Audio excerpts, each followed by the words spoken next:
बाकी आप 10th class में हो तो ध्यान रखना आपको इस ही फॉर्मेट से एग्ज़ाम करना है। अगर आप खुद सोचिए कई आपके फ्रेंड्स ऐसे होंगे वो जस्ट क्वेश्चन ही यहाँ से स्टार्ट करते होंगे, वो कुछ नहीं लिखते होंगे ऐसा, वो क्वेश्चन यहाँ से स्टार्ट करते होंगे और 100% श्योर यहाँ कहीं गलती कर देते होंगे, तो उनको हाफ मार्क्स तो इनके स्टेप बाय स्टेप के कट रहे हैं और आंसर के भी उनके हाफ मार्क्स कटे। हम करते 5 नंबर का क्वेश्चन है और आते 2 नंबर है वो। तो कैसे आप सब लोग, आई होप आप सब बहुत अच्छे होंगे। मैं अपने YouTube channel KR study point पे आप सभी का स्वागत करता हूं। आज हम क्लास 10th की मैथमेटिक्स की एक्सरसाइज 4.2 का हिंदी में सॉल्यूशन करने वाले हैं, क्वेश्चन नंबर 2 और 3 का। तो वीडियो काफ़ी ज़्यादा इन्फॉर्मेटिव होने वाली है, तो जस्ट आप वीडियो को लास्ट तक देखना। अगर आप वीडियो को फास्ट फॉरवर्ड या स्किप डाउन करेंगे तो आपको कुछ भी समझ नहीं आएगा। आपके पास एक सॉल्यूशन तो होगा बट आपके प्रॉब्लम सॉल्व नहीं हो पाएंगे। तो वीडियो को जस्ट आप लास्ट तक देखना। अगर आपको 4.1 का फुल सॉल्यूशन चाहिए तो आप मेरी जस्ट इसके पीछे वाली वीडियो देख सकते हैं, या फिर उस सभी का लिंक मैं अपने डिस्क्रिप्शन बॉक्स में डाल दूंगा, वो भी जाके आप एक बारी चेक कर लेना। तो चलिए इस इंटरेस्टिंग वीडियो को हम स्टार्ट। सबसे पहले आपके होम स्क्रीन पे देखिए क्वेश्चन आ रहा होगा, क्वेश्चन नंबर 2। देखो क्वेश्चन नंबर 2 में आपको सिर्फ यही कह रहा है कि उदाहरण नंबर 1 को सरल हमें करना है। तो उदाहरण नंबर 1 ही पढ़ते हैं हम सीधा। देखो उदाहरण नंबर 1 के 2 पार्ट हैं, तो पहले मैं एक पार्ट कराऊंगा, उसके बाद सेकंड पार्ट करवाएंगे। तो पहला पार्ट आपका कह रहा है कि जॉन और जीवंती दोनों के पास कुल मिलाकर 45 कंचे हैं, दोनों 5-5 कंचे उसके बाद खो देते हैं, ठीक है। और फिर जो 5-5 जब वो कंचे खो देते हैं तो उनके कंचों की जो संख्या है उनका गुणनफल कितना है, 124 है। तो हम जानना चाहेंगे कि उनके पास आरंभ में कितने कंचे थे। बहुत इजी है, बस इसमें आपको क्रिटिकल चीज़ क्या है कि आपको इक्वेशन खुद बनानी है। देखिए वो कैसे बनेगी। क्वेश्चन नंबर 2 का फर्स्ट पार्ट, तो आपको सबसे पहले, आप 10th क्लास में हो तो आपको प्रेजेंटेशन जरूर करके दिखानी है, क्योंकि आपको स्टेप्स के भी नंबर लेने हैं सारे के सारे। तो यहाँ पे मैं लिखूँगा, सबसे पहले दिया है, देखो आपको क्या दे रखा है, सबसे पहले आपको दे रखा है गुणनफल। गुणनफल आपको देखो कितना दे रखा है, वो आपको दे रखा है 124। और कुल कंचे आपको कितने दे रखे हैं, कुल कंचे वो आपको दे रखे हैं 45। इन दोनों बच्चों के पास कुल मिला के 45 कंचे। अब हम देखो इक्वेशन बनाना चालू करते हैं। अब हमारे पास और तो कुछ है नहीं, तो हम कर देंगे माना, लेट कर देंगे माना जॉन के पास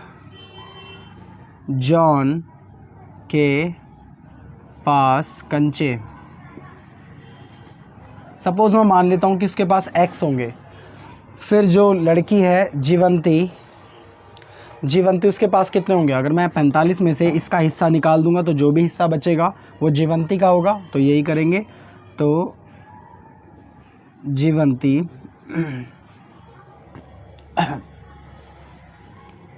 के पास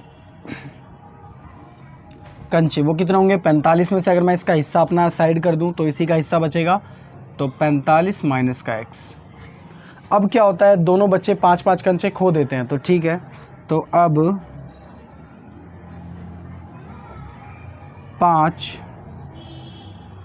5 कंचे खोने पर, अब देखो इसके हिस्से में से भी 5 कम हो जाएंगे और इसके हिस्से में से भी 5 कम हो जाएंगे। तो यहाँ पे लिख दूंगा मैं जॉन। सबसे पहले जॉन के पास बचे, जॉन के पास देखो कितने बचेंगे, x माइनस का 5, क्योंकि 5 तो खो गया है। और ऐसे ही जीवंती के पास भी 5 कम हो जाएंगे। तो जीवंती के पास बचे, इसके पास कितने थे, इतने थे, 45 माइनस का x, और 5 और खो गए तो इसमें से ही 5 का माइनस कर दो। अब हम ज़रा बारीकी से देखें तो इधर देखो माइनस का 5 और इधर प्लस का 45 है, तो इन दोनों को हम आराम से माइनस कर सकते हैं। तो आपका कितना आ जाएगा, 40 माइनस का x, ठीक है। अब जो जॉन के पास जो बचे हुए कंचों की संख्या है वो इतनी है, और जीवंती के पास कितनी है, इतनी संख्या है। तो उसने क्वेश्चन में क्या बोलता कि बचे हुए कंचों की संख्या का गुणनफल कितना है, 124 है। तो बस प्रश्न के अनुसार लिखकर हम दोनों का गुणनफल कर देते हैं, इक्वल टू में 124 रख देते हैं, सिंपल है इक्वेशन। तो यहाँ पे मैं लिख दूंगा प्रश्न के अनुसार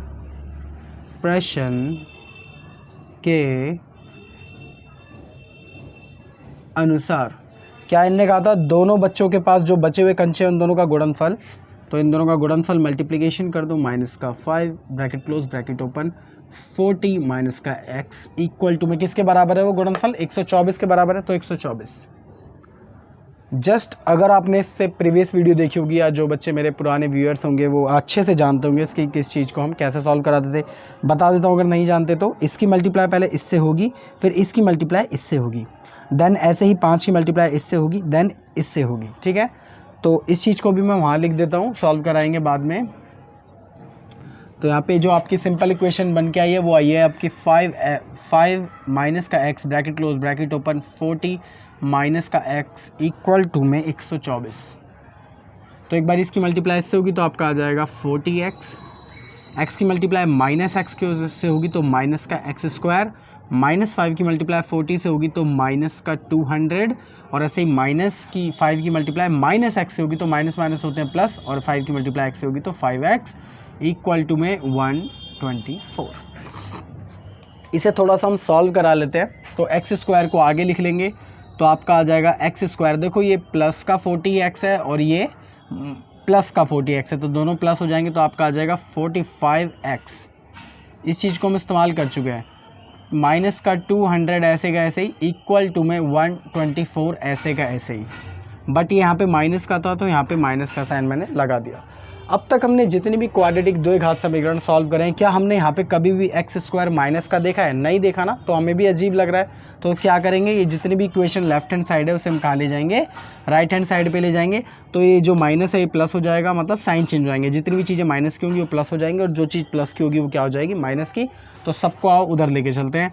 तो ये कुछ इस तरीके से दिखने लगेगा, आपका एक्स स्क्वायर प्लस का हो जाएगा ये, माइनस का 45x प्लस का 200, और ये तो यहाँ पे प्लस का था ही तो प्लस का 124 इक्वल टू में 0। इस चीज़ को बस मैं उधर ले आया। ठीक है, अब आप ये मत सोचना हकीकत में तो गया नहीं, तो दिखने में नहीं जाएगा, ये एक्चुअली कैलकुलेशन में ऐसे ही जाएगा। ठीक है,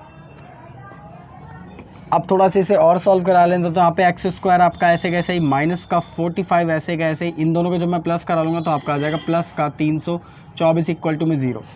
बस अभी आपकी बन गई है परफेक्ट क्वाड्रेटिक इक्वेशन, मतलब पूर्ण द्विघात समीकरण। तो इसको सॉल्व कराना तो बहुत ज़्यादा इजी है आप लोगों के लिए, क्योंकि आपने अगर मेरी प्रीवियस वीडियो देखी होंगी तो आप बड़े चैम्प हो चुके हो इस चीज़ को सॉल्व कराने के लिए। अगर नहीं देखी तो जस्ट आप जाके देख लो, आपकी ही इन्फॉर्मेशन बढ़ेगी। इसको सॉल्व कराने के देखो सिर्फ 4 मूल मंत्र हैं। जिस बच्चे ने वो 4 मूल मंत्र सॉल्व कर लिए उसके आगे चाहे कोई सी भी क्वाड्रेटिक आ जाएगा वो सॉल्व कर लेगा उसे। 4 मूल मंत्र देखिए। सबसे पहला आपको कराना है मल्टीप्लाई, उसके बाद कराना है प्लस या माइनस, उसके बाद करना है चेक कि आपने जो प्लस या माइनस करा है वो बिल्कुल सही है नहीं सही है। उसके बाद लेना है कॉमन, CON शॉर्ट फॉर्म में लिखा है। तो देखो सबसे पहले मल्टीप्लाई क्या कराना है, एक्स स्क्वायर के आगे क्या लिखा है, कुछ नहीं तो 1 तो लिखा ही है, क्योंकि 1 से जब मल्टीप्लाई होगी तो एक्स स्क्वायर ही आएगा। तो 1 की मल्टीप्लाई किससे, 3, 2, 4 से। तो इसका हम छोटा सा ले लेंगे एलसीएम, 3, 2, 4 का। अगर यहाँ पे देखो आगे 2 लिखा होता तो मैं 2 की मल्टीप्लाई इससे कराता, ये आप पता रखना। ठीक है, यहाँ पे भी कुछ नहीं लिखा है तो 1 ही लिखा होगा, तो 1 की मल्टीप्लाई हम किससे करा देंगे, 3, 2, 4 से। ठीक है, इसके हम निकालेंगे छोटे छोटे फैक्टर्स। तो 2 से हम इसे काटेंगे तो आपका आ जाएगा यहाँ पे 162, इसे फिर से हम 2 से काटेंगे तो आपका आ जाएगा 81, इसे हम 3 से काटेंगे तो आ जाएगा 27, इसे 3 से काटेंगे तो आपका आ जाएगा 9, इसे 3 से काटेंगे तो 3, और इसे 3 से काटेंगे तो 1। इसका मतलब आपके फैक्टर्स क्या निकल के आएंगे, 2 मल्टीप्लाई बाय 1, 2, 2 बार 2 हैं, और 1, 2, 3, 4, 3 कितने बार है, 4 बार है। तो बस अब आपको ना ये जो फैक्टर्स आपके निकल के आए इनको ऐसा तोड़ मरोड़ के एक ऐसी संख्या बनानी है, ऐसी संख्या बनानी है जो प्लस या माइनस करने पर ये आनी चाहिए 45, जो बीच वाली संख्या है, ध्यान रखना है ये आनी चाहिए। तो देखो मैं कैसे बनाता हूँ, 2 1 कम 2, 2 दूनी 4, 4 कम 4, 4 दूनी 8, 4 तिया 12, 12 कम 12, 12 दूनी 24, 12 तिया 36। तो यहाँ से हमारा निकल के आया 36, कॉमा 3 तिया 9, 9।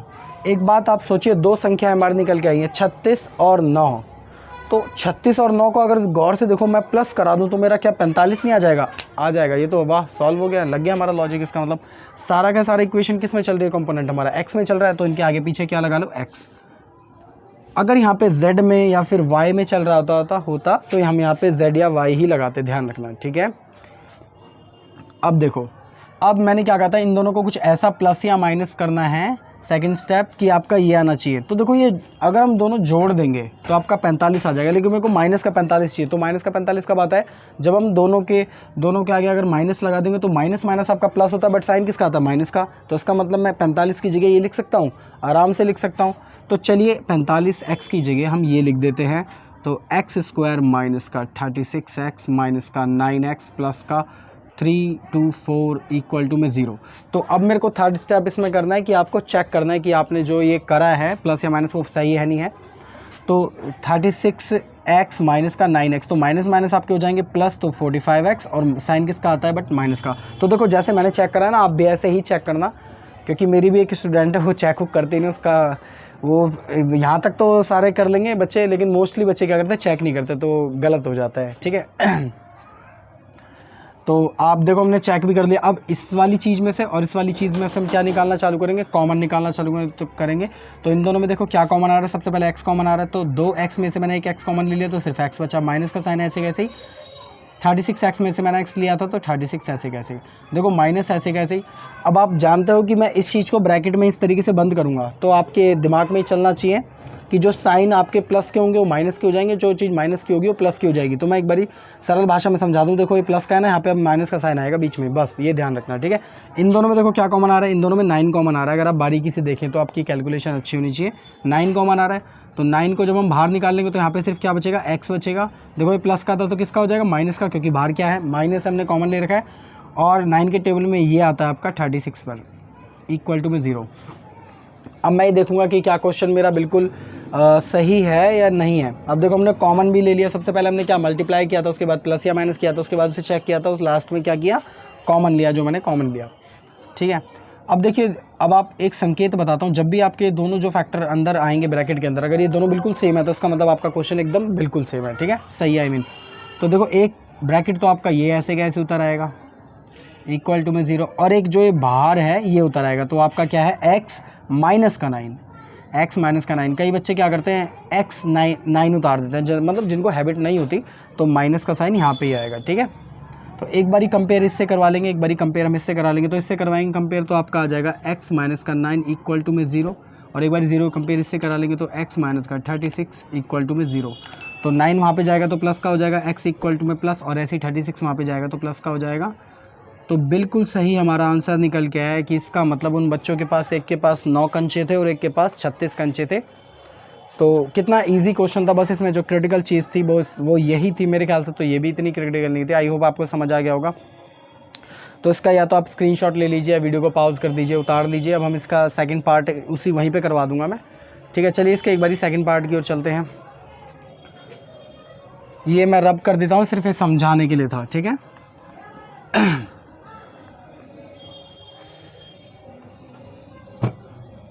देखिए सेकंड पार्ट आपका क्या कह रहा है कि जो कुटीर उद्योग है, कुटीर उद्योग का मतलब क्या होता है, जो छोटी इंडस्ट्रीज़ होती है घरों में, वो वाली है। एक दिन में कुछ खिलौने निर्मित करती है, ठीक है भाई, करती होगी।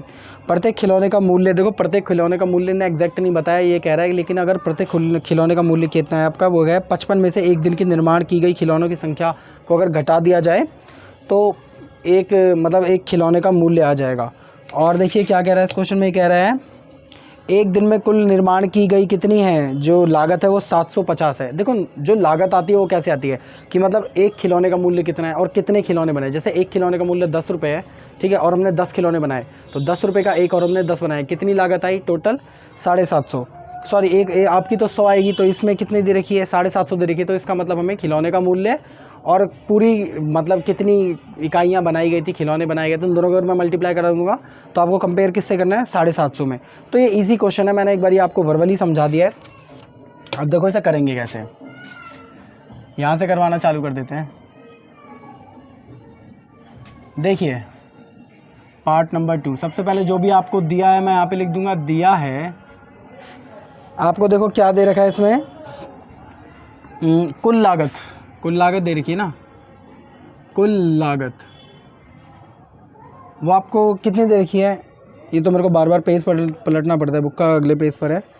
तो आपको दे रखी है 750 750, और इसमें कुछ भी नहीं दे रखा है। तो यहाँ पे मैं मान लेता हूँ, माना कुल खिलौने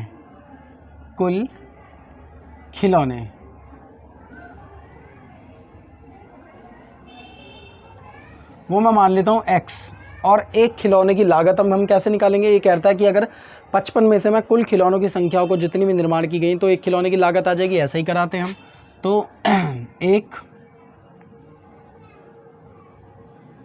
खिलौने की लागत, वो हम कैसे निकालेंगे कि अगर मैं 55 में से जो कुल खिलौने बने हैं उसको माइनस कर दूं तो आपका क्या निकल के आएगा, कुल खिलौनों की लागत निकल के आएगी। तो इस क्वेश्चन के अंदर देखो क्या रहा है, इस क्वेश्चन के अंदर जो लास्ट लाइन है एक बार आप वो पढ़ लो। कह रहा है किसी एक दिन कुल निर्माण की गई लागत कितनी है, वो है 750 जो मैं दे रखी है।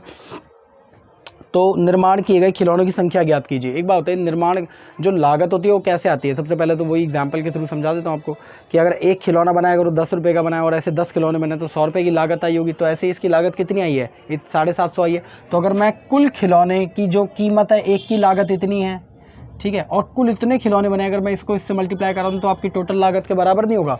सिंपल क्वेश्चन है। तो बस हो गया, लिख दूंगा मैं प्रश्न के अनुसार इस चीज़ को मैं x को इससे मल्टीप्लाई करा दूंगा। 55 माइनस का x इक्वल टू में किसके बराबर है, और कुल लागत आपकी कितनी आई है, इतनी आई है। जस्ट आप एक बारी फिर भी सरल भाषा में समझ लो, कुल खिलौने बने x और एक की लागत है इतनी, और अगर मैं कुल खिलौनों को उसकी हर एक की लागत से मल्टीप्लाई कर दूँ तो टोटल खर्चा आ जाएगा ना, तो टोटल खर्चा ये है। तो सिंपल ये क्वेश्चन है। अब ये वाली चीज़ देखो, आपने जैसे यहाँ पे मल्टीप्लाई कराया था, एक छोटा सा पार्ट था, कहाँ गया, जैसे कि हम इसको इससे मल्टीप्लाई कराते तो यहाँ पे तो और भी ज़्यादा एक छोटा सा पार्ट है। इसे कैसे मल्टीप्लाई करेंगे, इसकी मल्टीप्लाई इससे, देन इसकी मल्टीप्लाई इससे, तो 55x माइनस का इसकी मल्टीप्लाई इससे, तो x स्क्वायर इक्वल टू में 750 ऐसे का ऐसे ही। ठीक है, अब आप एक चीज़ देखिए कि यहाँ पे देखो x स्क्वायर जो है माइनस का है, क्या अच्छा लग रहा है, तो हम वापस क्या करेंगे, इसे राइट हैंड साइड ले जाएंगे तो आपका x स्क्वायर हो जाएगा प्लस का, ये चीज़ प्लस की है तो हो जाएगी आपकी माइनस की, और ये वाली चीज़ है ही आपकी प्लस की, ऐसे का ऐसे ही। तो अब देखिए ये आपकी एक परफेक्ट क्वाड्रेटिक इक्वेशन बन गई है। तो परफेक्ट जब क्वाड्रेटिक इक्वेशन बन गई तो मैंने आपको 4 मूल मंत्र बताए थे सॉल्व करने के, वो क्या होती है, सबसे पहले वो मल्टीप्लाई, फिर प्लस या माइनस, फिर उसको चेक करना या फिर उसको कॉमन ले लेना। तो सबसे पहले हम क्या करेंगे, मल्टीप्लाई कराएंगे, तो यहाँ पे कुछ नहीं तो एक है, एक की मल्टीप्लाई इससे होगी तो आपका आ जाएगा कितना, 750। इसके हम फैक्टर्स निकाल लेते हैं। सबसे पहले मैं 2 से काटूंगा, इसे 2 से आप काटूंगा तो आ जाएगा आपका 3, इधर आ जाएगा 7 और इधर आ जाएगा 5। अब ये किसके टेबल से कटेगा, 3 के टेबल से, तो 3 1 ज़ा 3, 3 2 ज़ा 6 और वहाँ पे जाएगा तो 5। अब इसे हम 5 के टेबल से काटेंगे तो 25, 5 के टेबल से काटेंगे तो 5, 5 के टेबल से काटेंगे तो 1। इसके फैक्टर क्या निकल गया है, 2 multiply by 3 multiply by 5 multiply by 5 multiply by 5, 1 2 3 न, हाँ मल्टीप्लाई बाय 5। तो अब आपको ऐसे इन दोनों मतलब इस जो फैक्टर निकल गए हैं ऐसी 2 संख्याएं निकालनी हैं जो जोड़ने या तोड़ने पर आपकी ये आ जाए। तो देखो हम कैसे निकालेंगे। तो अब मेरे को दिमाग लगाना पड़ेगा, ऐसा नहीं कि हमेशा सीधी सीधी निकलेगी, कुछ क्रिटिकल भी हो सकती है, ध्यान रखना, ठीक है। तो 2 1 कम 2 4 2 3 6, 6 का 6 पंजे होता है आपका 30। ये वाली चीज़ से हमने ये निकाल लिया। अब इन दोनों को अगर मैं मल्टीप्लाई करा दूँ तो आपका कितना आ जाएगा, 5 पंजे 25, तो 30 और 25 आपके कितने होते हैं, 55 होते हैं। बिल्कुल सही निकला है। और जो हमारा कंपाउंड जो हमारा चल रहा है वो सब किस में चल रहा है, एक्स में चल रहा है, तो एक्स भी लगा दो। लेकिन अगर मैं इन दोनों को जोड़ दूं तो मेरा 55 तो आ जाएगा, लेकिन यहाँ पे किसका चाहिए 55, मेरे को माइनस का चाहिए। तो माइनस हमारा कब आता है, साइन कब आता है माइनस का, जब हम माइनस माइनस को प्लस करते हैं। तो यहाँ पे भी अगर मैं माइनस लगा दूँ और यहाँ पे ही माइनस करा दूँ, क्योंकि जो माइनस माइनस होंगे प्लस होंगे, बट साइन किसका आएगा, माइनस का आएगा। तो इसका मतलब मैं 55x की जगह ये लिख सकता हूँ, आराम से लिख सकता हूँ। तो एक्स स्क्वायर माइनस का 30x माइनस का 25x प्लस का ये वाली चीज़ ऐसे का ऐसे ही। अब मेरे को थर्ड स्टेप क्या करना था, चेक करना था। तो चेक हम क्या करेंगे, देखो ये भी माइनस का और ये भी माइनस, तो माइनस माइनस क्या हो जाएंगे प्लस, बट साइन किसका आएगा, माइनस का। और 30x और 25x आपके कितने होते हैं, 55x। तो इसका मतलब ये भी हमारा बिल्कुल सही है, थर्ड स्टेप भी हो गया। फोर्थ स्टेप जो लास्ट स्टेप है, कॉमन लेना, बस यही सबसे इम्पोर्टेंट है। इसमें से और इसमें से देखिए इन दोनों में क्या कॉमन आ रहा है, आपका x कॉमन आ रहा है। तो यहाँ पे 2x में से एक x गया बाहर, तो क्या बचा आपका x बचा, माइनस का साइन ऐसे कैसे, 30x में से आपका x गया तो आपका बचा 30। ये वाला साइन हमेशा यहाँ पे ऐसे कैसे उतरता है। इन दोनों में देखो क्या कॉमन है, अगर मैं x कॉमन ले लूँ तो क्या यहाँ पे x है, यहाँ पे है नहीं है, तो यहाँ पे हमें देखो 25 कॉमन है। तो 25 को जब हम बाहर ले लेंगे तो यहाँ पे सिर्फ क्या बचेगा, x। यहाँ का निशान आप जानते हो, जब भी हम माइनस को बाहर ले रहे हैं तो ये वाला साइन क्या हो जाएगा, बदल जाएगा। ये प्लस है तो यहाँ पे माइनस हो जाएगा, पता है आपको ये बात, ठीक। ये मैंने पहले भी यहाँ पे भी करवाई है, ये भी, ठीक है। तो यहाँ पे प्लस का था तो माइनस का हो गया था, तो ये प्लस का है तो यहाँ पे माइनस का हो जाएगा। अब देखो 25 के टेबल में ये कितने पर आता है, वो आता है आपका 30 पर, इक्वल टू में 0। अब देखिए आपके जो दोनों फैक्टर ब्रैकेट के अंदर आए हैं वो बिल्कुल एकदम सही है। इसका मतलब कि ये हमारी जो इक्वेशन है बिल्कुल एकदम प्योर है, ट्रू है। तो इसका मतलब मैं एक बार इस वाली इक्वेशन को लिख लूँगा, वो है आपकी x माइनस का 30 इक्वल टू में 0, और एक बार इसको लिख लूँगा जो बाहर है आपकी वो है x माइनस का 25, तो x माइनस का 25 ऐसे कैसे कंपेयर करा लूँगा एक बार इसके साथ और एक बार इसके साथ, तो आपका आ जाएगा x माइनस का 25 इक्वल टू में 0, इधर आ जाएगा x माइनस का 30 इक्वल टू में 0, 25 वहाँ पे जाएगा तो प्लस का हो जाएगा, तो x इक्वल टू में प्लस का 25, और यहाँ पे x की वैल्यू जो आएगी वो आएगी आपकी x इक्वल टू में आ जाएगी आपकी 30। अब देखो इसमें पूछा क्या था इनने कि खिलौनों की संख्या ज्ञात करनी है, हमें खिलौनों की संख्या ज्ञात करनी है, कह रहा है हम निर्माण किए गए खिलौनों की संख्या ज्ञात करना चाहेंगे। तो जो संख्याएं थी वो हमारी थी कि x की वैल्यू आपकी 2 आई थी, क्योंकि एक द्विघात समीकरण है तो आपके 2 वैल्यूज़ आएंगे, इसमें वो थी 25 और 30। आई होप आपको ये दोनों क्वेश्चन बहुत अच्छे से समझ आ गए होंगे। मैंने बहुत ज़्यादा देखो एक्सप्लेन कर करके समझाया, तो आई होप आपको ये समझ ही आ गए होंगे। वरना अगर आपको फिर भी कोई डाउट हो तो आप मेरे को बेझिझक कमेंट करना, मैं कमेंट का रिप्लाई भी जरूर दूंगा। तो जल्दी से अब आप इस या तो वीडियो का स्क्रीनशॉट ले लीजिए, वीडियो को पॉज कर दीजिए, मैं कुछ सेकंड बाद रब कर दूंगा। अब हम मिलेंगे क्वेश्चन नंबर 3 पर। तो आई होप आप लोगों ने क्वेश्चन नंबर 2 के दोनों पार्ट बहुत अच्छे से समझ भी लिए होंगे और उतार भी लिए होंगे। तो चलिए एक बारी क्वेश्चन नंबर 3 भी एक बारी कर देते हैं। क्वेश्चन नंबर 3 आपके होम स्क्रीन पर आ रहा होगा, एक बारी मैं पढ़ देता हूँ। देखो क्वेश्चन नंबर 3 बहुत ईजी है। अगर आपने क्वेश्चन नंबर 2 का जो एग्जाम्पल नंबर 1 आपने दे रखा था उसका अगर सेकंड क्वेश्चन बहुत अच्छे से अभी समझा होगा तो आप आराम से इसे कर देंगे। ये कह रहा है कि ऐसी 2 संख्याएं ज्ञात कीजिए जिनका योग 27 है और गुणनफल मतलब मल्टीप्लिकेशन 182 है। तो काफ़ी इजी क्वेश्चन है, देखिए। तो सबसे पहले मैं यहाँ पे लिखूँगा जो भी आपको दे रखा है वो मैं यहाँ पे लिख दूंगा। तो दिया है आपको, देखो गुणनफल दे रखा है, गुणनफल वो आपको कितना दे रखा है, यहाँ पे 182 दे रखा है, और आपको योग भी दे रखा है। योग वो आपको कितना दे रखा है, 27। ये 2 संख्याओं का योग है। तो हमें एग्जैक्ट तो पता नहीं है कि पहली संख्या क्या है और दूसरी संख्या क्या है, तो यहाँ पे हम मान लेंगे, माना पहली संख्या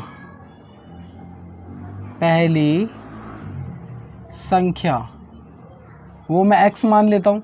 अब देखो इस टोटल 27 मतलब पूरे में से अगर मैं ये वाला भाग घटा दूँ तो आपका सेकंड भाग भी तो निकल के आएगा। तो यहाँ पे आपकी जो दूसरी संख्या निकल के आएगी, दूसरी संख्या वो आपकी क्या निकल के आएगी, 27 माइनस का x, यही निकल के आएगी। और देखो इस क्वेश्चन में क्या कह रहा है कि जो दोनों संख्या है उनका गुणनफल कितना है, 182। तो हम इन दोनों का भी गुणनफल करा देते हैं और कंपेयर कर लेते हैं। ईजी है, कंपेयर का मतलब होता है इक्वल टू में 182 रख देते हैं। तो यहाँ पे मैं लिखूँगा प्रश्न के अनुसार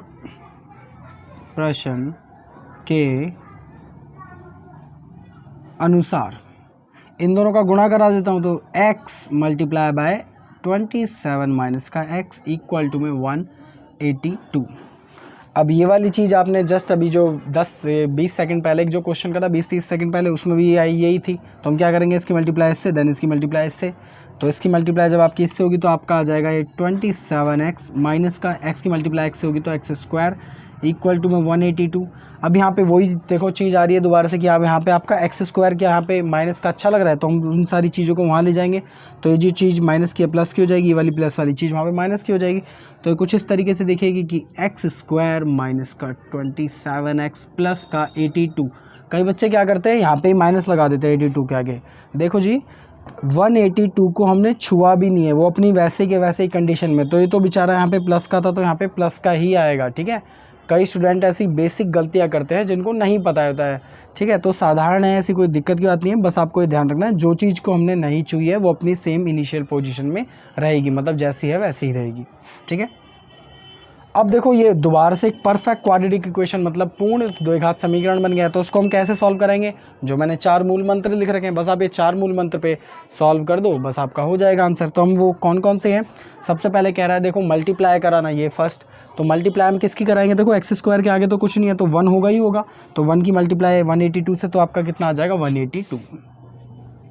इसके अपन फैक्टर कर लेते हैं, तो 2 9 और इधर क्या आ जाएगा 1। अब ये किसके टेबल में आता है सोचिए, ये आता है आपका 13 के टेबल पे, तो ये जाएगा आपका 7 पे, और ये 7 बन जाए 7। आपके जो फैक्टर आए वो आए 2 मल्टीप्लाई बाय 13 मल्टीप्लाई बाय 7, ठीक है। अब आपको इन जो फैक्टर हैं ऐसे तोड़ मड़ोड़ से आपको ऐसा एक संख्या बनानी है जो आए आपकी 27 प्लस या माइनस करने पे। तो ज़रा आप एक चीज़ देखिए कि अगर मैं 2 की मल्टीप्लाई 30 वो 2 की मल्टीप्लाई इससे करा दूंगा 13 से करा दूंगा तो 36 तो आपका वैसे ही आ जाएगा, तो हम 7 कहाँ देखेंगे, वो तो वैसे भी कुछ ज़्यादा ही बाहर जा रहा है। तो मैंने आपको लास्ट टाइम भी बोला था जब हमने क्वेश्चन अभी किया था कुछ सेकंड्स पहले ही, कि हम ऐसा ज़रूरी नहीं है कि हमेशा ऐसे ही मल्टीप्लाई, हम ऐसे भी मल्टीप्लाई कर सकते हैं अपनी ज़रूरत के अनुसार। तो देखो 7 कम 7 7 दूनी 14 और 13 ऐसे कैसे ही ये वाला। तो देखो अगर मैं इन दोनों को जोड़ दूँ तो आपका 27 नहीं आ जाएगा, आ जाएगा। तो इसका मतलब हम अपनी ज़रूरत के अनुसार इनको डालेंगे। ये जितना भी कंपोनेंट है किसमें चल रहा है, एक्स में चल रहा है, तो मैं यहाँ पे एक्स लगा दूंगा। अब देखो मेरे को चाहिए 27 माइनस का, तो मैं ये बात बड़े अच्छे से जानता हूँ कि दोनों को अगर मैं प्लस करा दूंगा तो मेरा 27 आ जाएगा, बट चाहिए माइनस का। माइनस के लिए क्या करूँगा, आगे पीछे माइनस लगा दूंगा, क्योंकि आपका माइनस माइनस होता है प्लस, बट साइन किसका आता है, माइनस का। तो 27x की जगह मैं लिख सकता हूँ, आराम से लिख सकते हैं। तो एक्स स्क्वायर ऐसे का ऐसे ही माइनस का 14x माइनस का 13x प्लस का 182। कई बच्चों के मन में एक डाउट भी होता है, जैसे मेरे पर्सनली खुद के स्टूडेंट हैं, उनके मन में भी डाउट होता है कि सर अगर मैं इनको आगे पीछे लिख लूँगा तो कोई फ़र्क पड़ेगा? कुछ भी फ़र्क नहीं पड़ेगा। ऐसा नहीं कि अगर मैंने ये करा दिया तो ऐसे ही लिखा जाएगा, ऐसा नहीं। अगर आप 13x को आगे और 14x को पीछे लिख लोगे तो कोई भी फ़र्क नहीं पड़ेगा, ठीक है। चलो एक बारी क्वेश्चन करते हैं हम। तो x इन दोनों में अब मैंने क्या कहा था, लास्ट थर्ड स्टेप था हमारा, लास्ट नहीं थर्ड था, कि चेक करना है। तो चेक हम करेंगे कि हमने जो बनाए हैं फैक्टर वो बिल्कुल सही है नहीं है। तो देखो 14 और 13 आपका 27 होता है, इस बिल्कुल सही है, और माइनस माइनस आपका प्लस होता है, बट साइन किसका था, माइनस का। तो इसका मतलब ये बिल्कुल सही है। इन दोनों में देखो क्या कॉमन आ रहा है, इन दोनों में देखो क्या कॉमन आ रहा है, इन दोनों में आपका कॉमन आ रहा है x। तो एक्स स्क्वायर में से x हमने कॉमन ले लिया तो सिर्फ आपका x बचा, माइनस का साइन ऐसे कैसे, इसमें से 14x में से आपका x जाएगा तो आपका बचेगा 14। ये वाला साइन ऐसे कैसे उतरता है यहाँ पे माइनस। अब आपको फिर से एक बात और बता दूँ, फिर से बता दूँ कि जब भी हम यहाँ पे माइनस को कॉमन लेते हैं और ब्रैकेट में बंद करते हैं तो जो ये वाला प्लस होता है माइनस हो जाता है, अगर यहाँ पे माइनस होगा तो प्लस हो जाएगा, मतलब साइन चेंज हो जाएंगे, ध्यान रखना। तो इन दोनों में देखो क्या कॉमन आ रहा है, यहाँ पे 13 कॉमन आ रहा है, तो यहाँ पे सिर्फ क्या बचेगा x, और ये प्लस का है तो हो जाएगा माइनस का, और 13 के टेबल में ये आता है आपका 14 टाइम पे, इसलिए आपकी थोड़ी सी कैलकुलेशन अच्छी होनी चाहिए, ठीक है। अब मैं चेक करूंगा कि जो मेरी इक्वेशन एकदम प्योर है नहीं है।